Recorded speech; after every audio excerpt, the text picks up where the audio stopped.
Hey everybody, it's Tommy Canale and welcome back to Before the Lights podcast, the show that tells you how they made their mark. He's an author and has numerous show appearances along with print publications such as Cosa Nostra News, an artist and writer that has been published in many platforms. He was featured as a mob expert on Reel's Mafia Killers with Colin McLaren, an online media professional and a freelance journalist who wrote gangster stories for Mob Candy magazine. Let's welcome in Nick Christophers. Nick, welcome to the show. Thanks, Tommy. Nice intro. Thank you. You are welcome. You were attracted to the arts by the book The Outsiders because you have said before that you related to the characters. How so? Well, it started, I was in junior high school. I was like 12, 13 years old. And at that time, I was in a gang at the time, at the school, and called the Bay Boys or the Bay Rats. They went by both names. And we were, The Outsiders, read by S.E. Hinton, was required reading in my English class. So when I read the book, I just, because of my own situation, being bullied when I was in elementary school and joining a gang when I was in junior high, I kind of related to Pony Boy. I felt like, because he was a writer just like me, and I felt a connection. He's a writer, he's part of a gang, I'm a writer, I'm part of a gang. So I felt a connection with the guys, and that's how it kind of originated. You graduated from the School of Visual Arts with a major in media arts and a minor in journalism. But what I found interesting in your background is for almost 10 years, you were a music promoter with Amidst Music. So tell me how this whole music side came in. Well, not that I wanted to talk about that much, but that was just by accident. Okay. Somebody offered me the job, and I said, okay, let's do it. I always loved music growing up, always did. I loved dancing. I was part of a dance crew during the 80s when we had the breakdancing crew. I was part of it then too. So I've always been around music all the time, and especially being Greek, where Greek music, I love Greek music. It's my favorite. And it's around my family. My mother loves to sing in the house. My aunt, her sister was an amazing singer. Not professionally, but she had some voice. She could have went professional. So he was like always around me all the time. So I figured, this sounds like a good idea. Let me get into it. And it was a big mistake. Okay. Because it was not the music I really loved. It was dance music like EDM and house, which is okay when you're in a nightclub. But I was promoting artists for this specific label, but they didn't know what they were doing. They didn't know what they were doing. And, it just kind of, I left it after X amount of years, thank God, because I just didn't like what I was seeing, and, I just walked away from it. You said you were in that dance group. Were you into the old movies like Electric Boogaloo and that was breakdancing stuff? Yeah, there was actually, back in the day, when music was really music, we used to have breakdancing battles, one group against another group. Yeah. Most of these breakdancing groups were gangs. They were really street gangs, most of them. Mm-hmm. And they diverted into breakdancing rather than, instead of fighting each other and killing each other, they decided to, okay, let's breakdance against each other. So that was very popular back in those days. Mm-hmm. I used to go to roller skating rinks, and there used to be breakdancing crews from all over New York, Bronx, Brooklyn, everywhere. So it was a really fun time. I'm not saying I was a professional or great or anything, but I really liked it. I enjoyed myself. I got hurt a couple of times, hurt my knee, hurt my head, but it was fun. Let me ask you this, Nick, because you're such a freelance writer and you do a lot of writing. Did working with groups like National Herald and the Hellenic Times, do they prepare you for what you're doing now? Somewhat. That's where I got my start, because being Greek, I used my connection with the Greek community, and I got involved with the National Herald and the Hellenic News. I'm still writing for one Greek paper now, called the Hellenic Times. No, wait, I did the Hellenic Times also. This was another one. I think I just mentioned Hellenic News, which is in Philly. I'm still writing for them. prior to that, yes, was the National Herald and Hellenic Times. And yeah, they got my start. Basically, they started me off. And then I realized that, the Greek community, writing for the Greek community is very minimal. So I had to branch out. So I went straight into mainstream, which was, a lot better. I was a lot busier, and it got my name out there a lot better. That's where I got my start, yes. My understanding is you were attracted to organized crime that stemmed from your father's cafe, which was near Kennedy Airport, where mob guys would come in. The story I would love you to tell my listeners that I heard you tell is when you were around 12 or 15 years old, one of the guys used to come in there was a bookie, and you decided to become your own by taking his sheets and Xeroxing them. How did that go for you? Well, I mean, how did I get into that, you mean? Yeah. Like, how did you start taking this guy's sheets and go, oh, I can do this on my own? 13. I noticed this guy keep coming, his name was Sally, and he used to come in the store all the time and walk behind the counter and walk to the back of the cafe where there was an office where my uncle and my father used to do all the bookkeeping. And I was like, what is he doing? Where's he going? And my dad would just say to me, don't worry about it. So I said, all right, don't worry about it. So you tell a 13-year-old, don't worry about it, they're going to be curious what the hell it is. So I realized when he kept leaving, he would give my grandfather, who used to work the cash register, he used to give him a big envelope. And my grandfather used to put it on top of the cash register. So when nobody was looking, I grabbed it to see what's in it. So I opened it up and I see these long football sheets that they had back in the day and stacks of money. I'm like, wait a minute, something's going on here. I took one of them, realizing it was that week's betting sheet. And I said, all right. So I took one of them, went to the local library, and made like, I don't know, whatever, it's 40, 50 copies. The next day I went to school, and kids used to bet with me. And I was making like $500 a week at 13 years old. So eventually I got caught. My father figured it out because he found a betting sheet in my drawer. And it had a name on it, like a kid's name. Most of the kids that were betting me were Jewish. Most of the kids that was betting. So he saw the name there, and he says, hey, I came in from playing football, I think with my cousins or whatever. And he says to me, what's this? I said, oh, what is that? I don't know. He said, what do you mean you don't know? This was in your drawer. What's it doing in your drawer? What's Irish Schwartz doing in your drawer? I said, oh, he gave it to me. I said, no, bullshit. And he said, you better stop doing this, because if Sally finds out, because you got to realize, he said to me, he said, he's responsible for X amount of sheets. So if the office, which is the wise guys, realize there's sheets missing, or there's, before it gets out that, hey, Nick the Greek, he's got a thing going on at the high school, you're toast. And I said, oh, okay, all right, no problem, Dad, I'll stop. I stopped, obviously,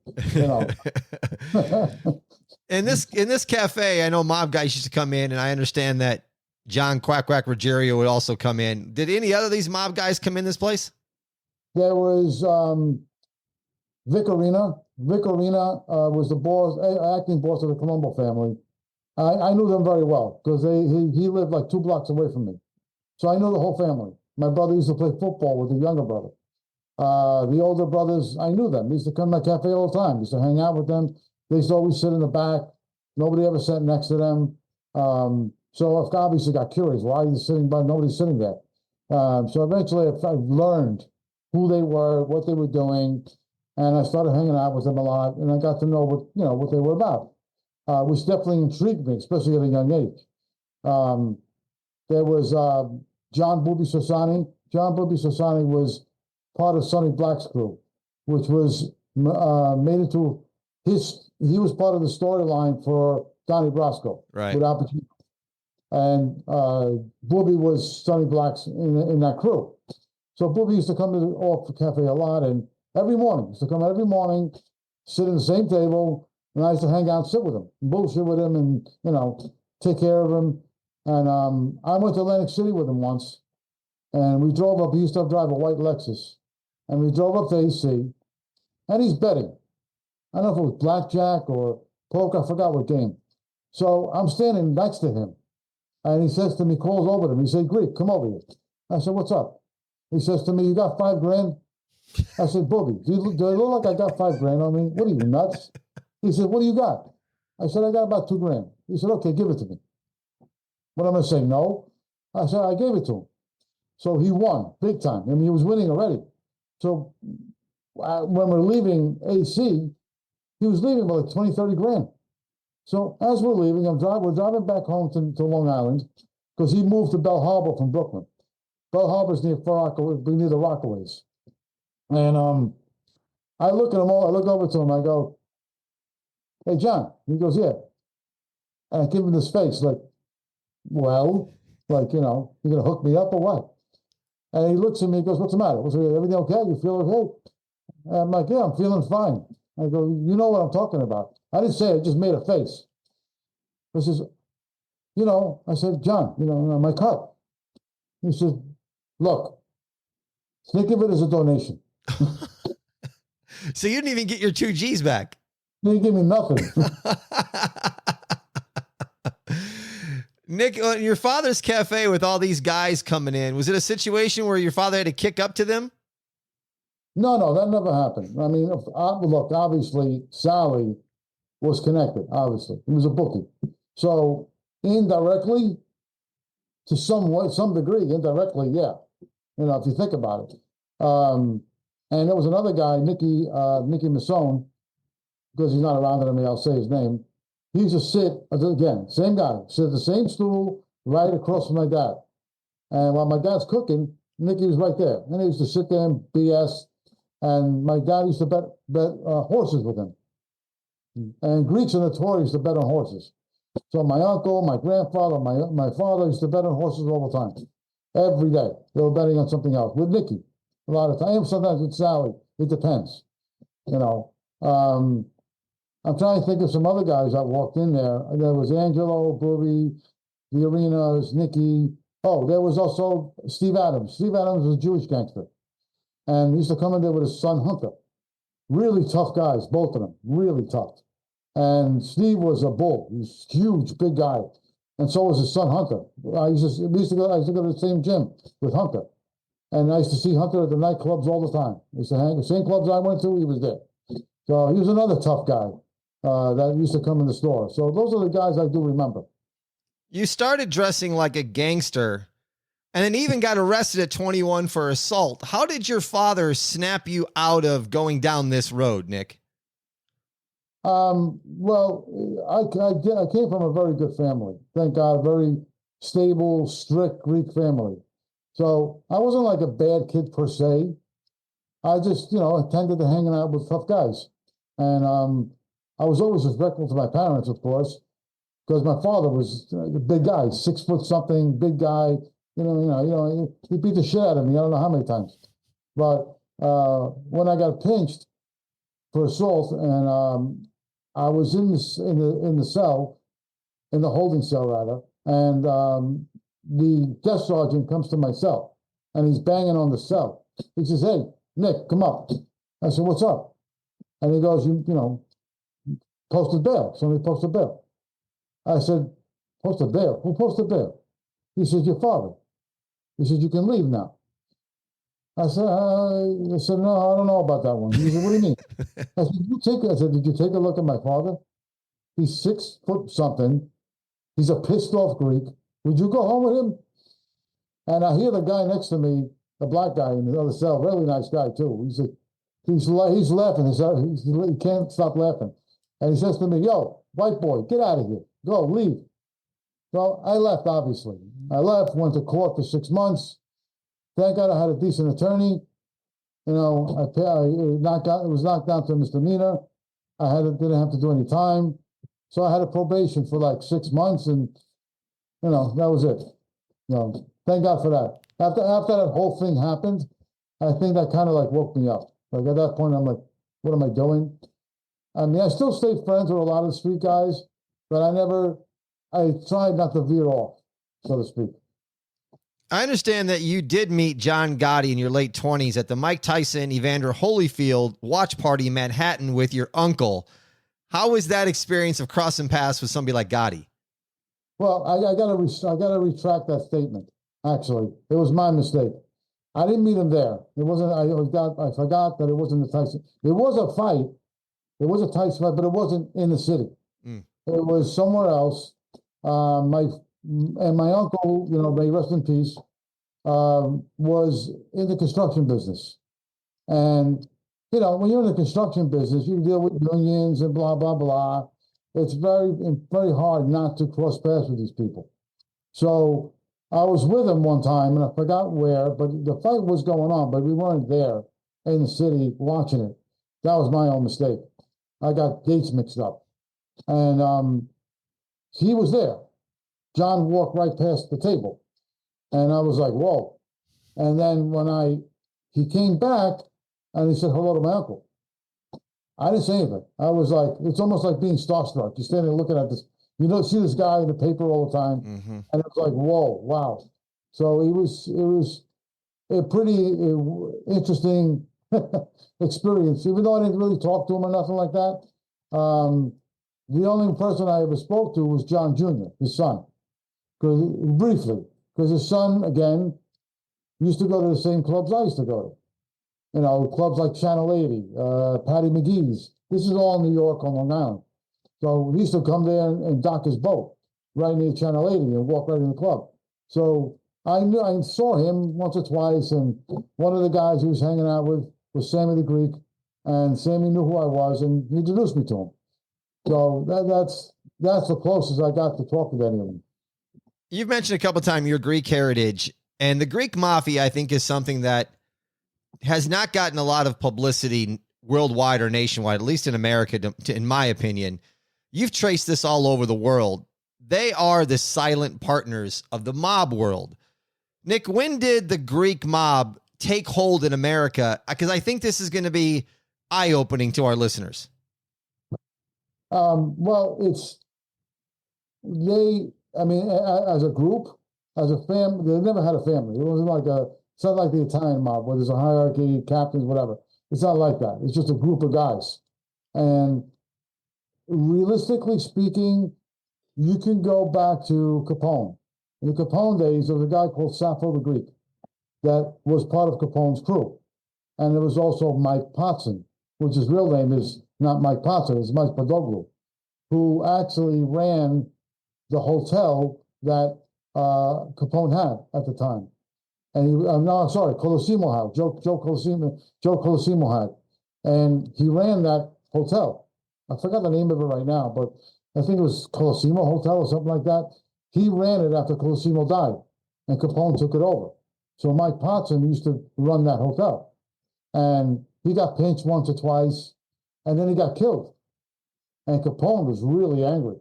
He was trying to find the guy that murdered him, because that's how tight he was with this guy. Mike the Greek, or Mike Potson was the shorter version of his name. So they kind of started infiltrating in those days, 30s, 40s, but then they didn't get really organized per se in America. I'm just talking about America now. They didn't get really organized till like the, say, 60s, 70s, like in Chicago. The number third guy was Gus Alex. And Gus Alex ran his own crew of Greek guys under him. A whole bunch of different guys that ran gambling dens all over Cicero and different areas of Chicago. He had his own little crew under him that ran all those kind of businesses.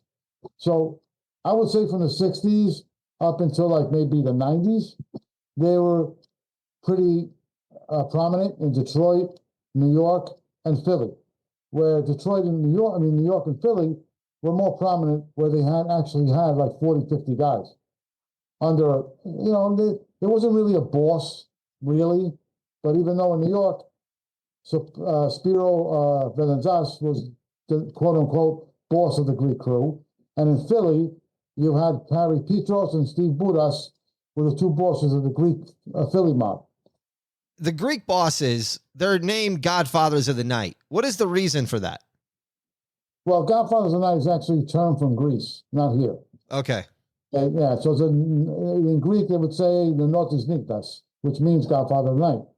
The reason why they say that is because most of the Greek gangsters in Greece, which I mentioned in my book, and once in the chapter called Homeland. They run all the nightclubs. They run all the cabarets. They run all the gambling dens, and all of them take place at night. So they are, the Godfathers of the night scene. So that's how that term came along. Your novel Destinies is available on Amazon and even has a volume 2 of No Honor Among Thieves. Mm-hmm. Where did this idea come from? And is it true? Did these 2 books really take you 10 plus years to do? Well, yeah. Well, the first one, Destinies, I published it, I think, in 2016, 17, something like that. I can't remember the exact date. Yeah, that one I wrote, trying to publish it. I wrote it 10 years before. Like, I don't know, 2000, I don't know, maybe 2000, 2001, whatever it was. And I held on to it all those years, thinking, I don't know, and if it's good enough, then somebody, motivated me to go ahead and, revisit it. And I wrote it a lot better and a lot more structured, and just obviously your writing gets better over years. So that one, the first one actually is the one I'm trying to make into a film as we speak. Destinies Part 2, I actually wrote during the pandemic, because the office where I work was closed. So for 4 months, I said, what am I going to do? So I said, let me write Part 2. Where did the whole idea for these come from? Well, it's a lot of it's like, from what I saw growing up and knowing how these guys are and stuff like that. And, the story is very different than any mob story you ever read. The first one, anyway. It's more about family. It's about a father, a mother, and a son. And that's why it's called Destinies. It's how all their destinies conflict, how they affect each other.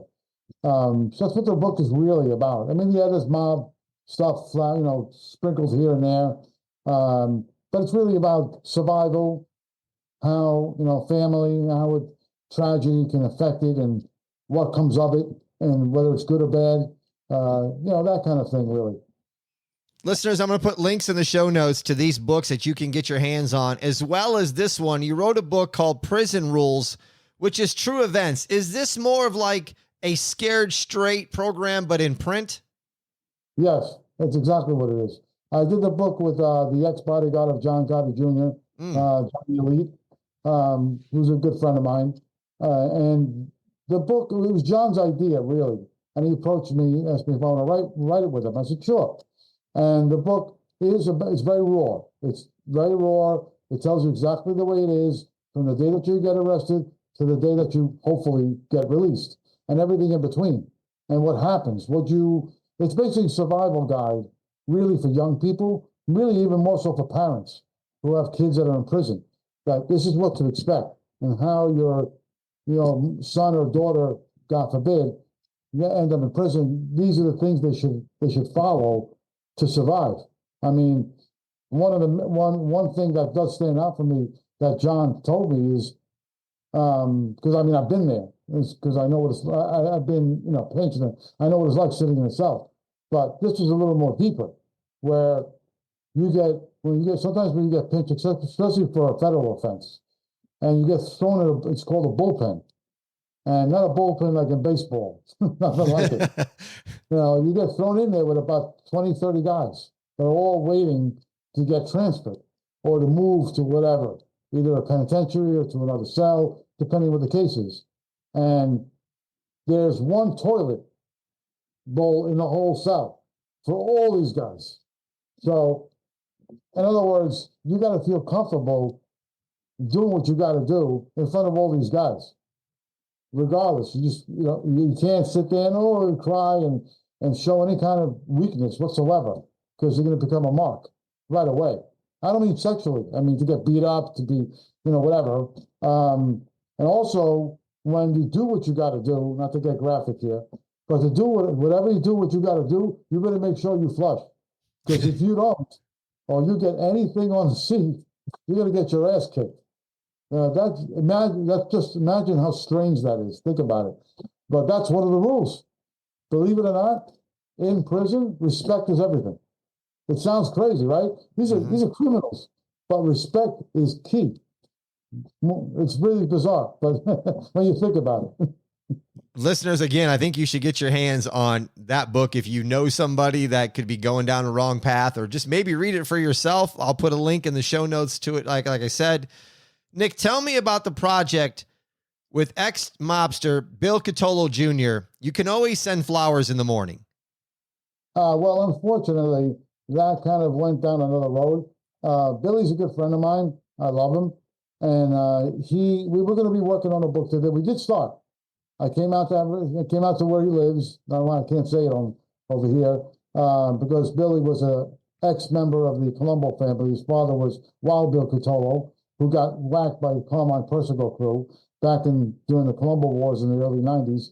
So yeah, I was going to work on a book with him, but unfortunately, even though I worked on it with him, flew out to see him and stayed at his house and this and that. His younger son, older son, sorry, decided asked his father if he could do the book with him, and because his son as well, but not at my caliber, but he was also loved to write. So I wasn't going to get mad. If it's son wants to work with his father and do the storyline, that's great. So I blessed him. I said good luck. So I kind of walked away from that, unfortunately, but it's okay. It's for a good reason. Of all the stuff that you've been around, you've seen, you've heard, you've researched, what is the most intriguing mob story to you? Intriguing. Good question. Oh, wow. I don't know. I think, well, it's a funny story, actually. Crazy, but funny. There was a guy named Ernie Kanakis. Ernie Kanakis was a Greek. Now, I'm not saying it because he's Greek. It's only because the story is wild. Ernie Kanakis was a Detroit mob guy under the Vitali brothers and Giacalone brothers. And he ran a lot of gambling dens and stuff like that. And at one time, there was an issue of him kicking up or whatever.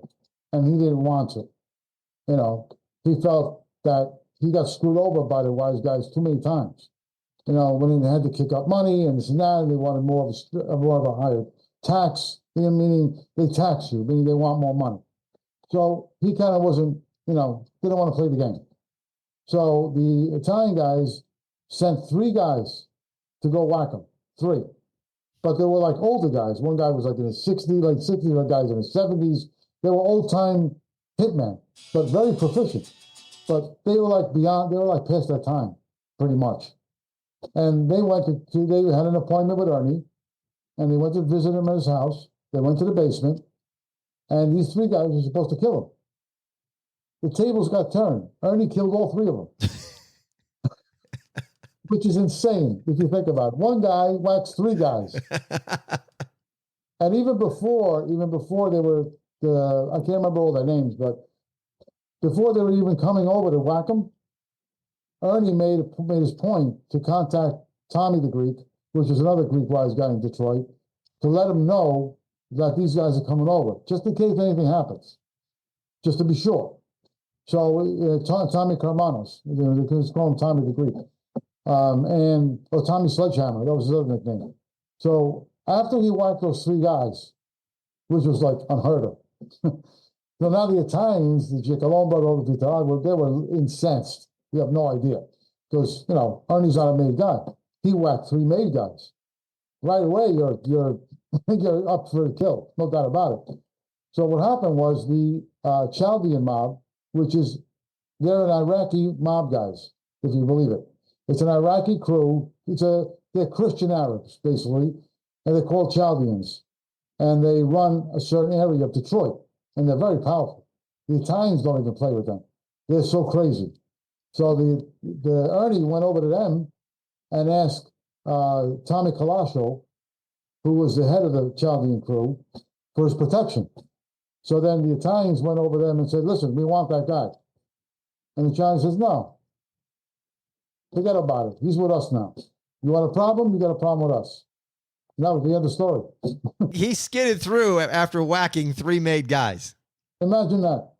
But he did get, well, many years later, when they did find him, and they did whack him many years later after that. Because most Italian guys, mob guys and everything, they have a memory like an elephant. They never forget. Mm-hmm. It could be 20 years later. And if you do something wrong, they'll find you. They'll take care of it one way or the other. Listeners, we've been promoting and telling everybody about the Mob Summit of 2024 that's coming June 1st at Dom DeMarco's Pizzeria and Wine Bar at 9785 West Charleston Boulevard in Las Vegas. We're going to have Frank Calabrese Jr. speaking, along with Sal Polisi is going to be speaking. And we've been talking about this social hour where you can come in and you can get books signed and meet people that have written books or have been associated or even possibly in the mob. Nick is one of them. He's going to be joining us on the panel. He'll have a table there. He'll be selling his books. You can get them from him. You can get them signed, take a picture with Nick. So if you haven't gotten a ticket yet to the Mob Summit, you want to do so. I'll say this, Nick, I'm looking forward to it. It's about a month away. And I'm looking forward to, if anything, not just to meet everybody, but I can tell you I've been there many times, and the food will draw me there every time, even if there was nobody there. Yeah, I'm very much looking forward to it. And yes, I'm God willing, I will have the new of my third book, which is called Mafia Ties, the Greek Syndicates, which is about the Greek mob. It's getting republished by a Canadian publisher called Sion Press in Canada.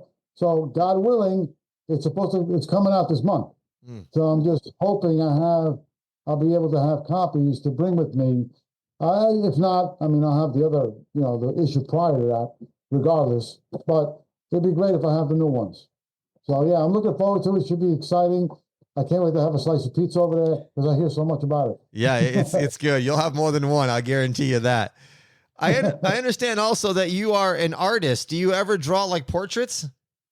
Oh yeah, many times. I mean, if you go to my website, nickchristopher's.org, you can see like I have pictures of who do I have pictures of? I have Marlon Brando, some other pictures of some other Tony Soprano, I think. I've done all kinds of art. I mean, I went to SDA, like you mentioned earlier, as I was a comic artist, really, like superheroes kind of stuff, and journalism, of course.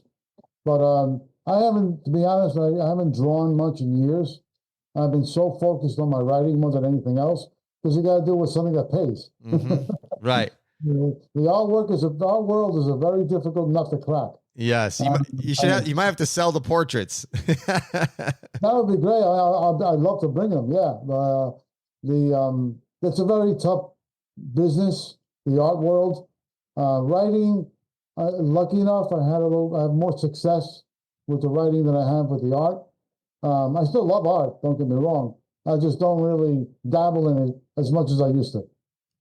Here's the question I always like to ask people of yourself that are entrepreneurs and freelance artists. You're always looking for the next hurdle. So what are you still looking to do next for you? Oh, well, my major thing right now is I'm desperately working hard to get my film made based on my first book. It's an uphill battle, that's for sure. I have all the elements, I have a pitch deck, which is needed to send the investors. I have a budget breakdown, everything. I have all these little tools you need, to get, just for people to look at, to get it approved and liked or whatever, to get it made. I have actors that are interested in being in it. So far, Amon Asante was interested to be part of it. But, like anything else, all these actors, the first thing their agent asks is, do you have proof of funds? Meaning, do you have funding? So, until that happens, which is what I'm working on now, and to try to make it, make it a possibility, God willing. So that is the thing, that's the hurdle I want to get over. That is one process that takes forever. And every time you think you got it through, it's something else and another hurdle and another hurdle. It's not a quick process at all. No, it's not, unless you get lucky and you meet an investor somehow that likes what is interested in what you're doing and wants to support you. It's a very tough thing to do. It's not like, you have like, you open the yellow pages and there was all the investors' names. They didn't like that.